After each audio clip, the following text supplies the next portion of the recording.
C'était à cause de la guerre. La guerre a commencé au Salvador, a commencé dans les années 70. La guerre civile? La guerre civile. Ouais. La guerre civile. Et moi, je suis parti du Salvador l'année 1980.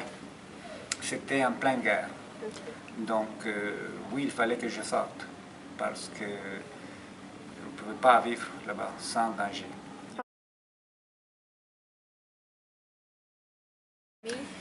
Tout seul. Seul?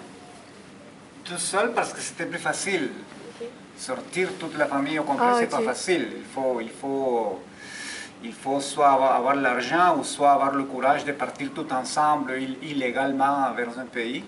Mais moi, je suis sorti tout seul parce que c'était plus facile.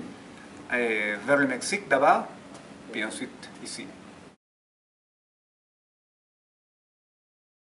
Et quand j'étais au Mexique, la deuxième année que j'étais là-bas, il y avait une amie qui m'a dit que le Canada était en train d'accepter des réfugiés salvadoriens à cause de la guerre. Ouais. Donc je suis allé à l'ambassade canadienne.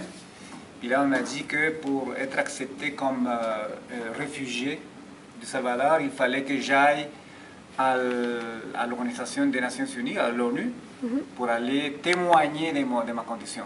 Donc je suis allé, et on m'a posé beaucoup de questions, pourquoi je suis sorti, à cause de quoi, tout ça.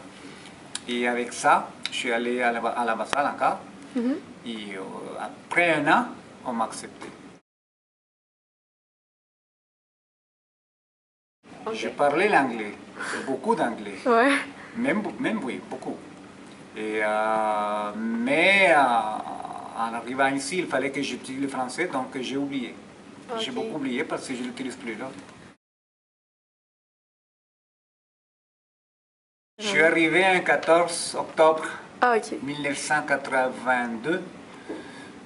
Il y avait une brise froide. Pour moi, c'était froid. Pour moi, c'était vraiment froid. Et il fallait qu'on sorte pour aller connaître un peu. On était dans un hôtel de centre-ville. On est sortis parce qu'on était trois ensemble.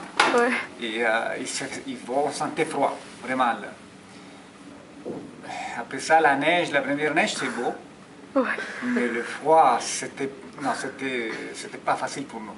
Ouais. Non.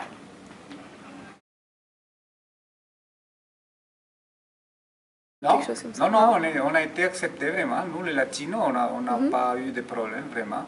Okay. Oui, j'étais témoin d'autres incidents, mais pas avec des Latinos. Je me rappelle le premier Noël que j'ai passé loin de ma famille. J'étais au Mexique et je pleurais parce que c'était le premier Noël sans ma famille, tout seul, loin de chez moi. Et puis après ici, on s'habitue. Mais qu'est-ce qui me manque de plus, c'est peut-être la culture de ce qu'on vient. Parce que c'est différent. Exemple, le Noël, le jour de l'an, ça par exemple, c'est vraiment les amis, on sort à la rue, on va saluer tout le monde parce qu'on se connaît. Ouais. Mais ici, on doit s'enfermer parce que c'est froid, puis parce qu'on est la famille toute seule, puis on ne connaît personne.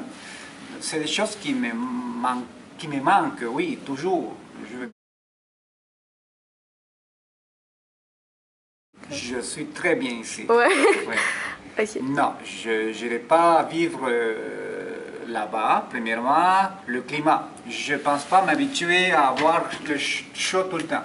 Je ne pense plus m'habituer. Non. Je trouve ça beau à chaque mois d'avril, mai, voir les plantes qui commencent à sortir, sentir le soleil qui te chauffe, tout ça là. Le froid est derrière nous déjà. Donc c'est beau ça, tout ça, c'est beau. Ensuite, les conditions de travail, on est très bien ici. La paix, on a la paix. Dans ce pays-là, il y a toujours des problèmes sociaux. Et... Non, je ne suis pas habitué là.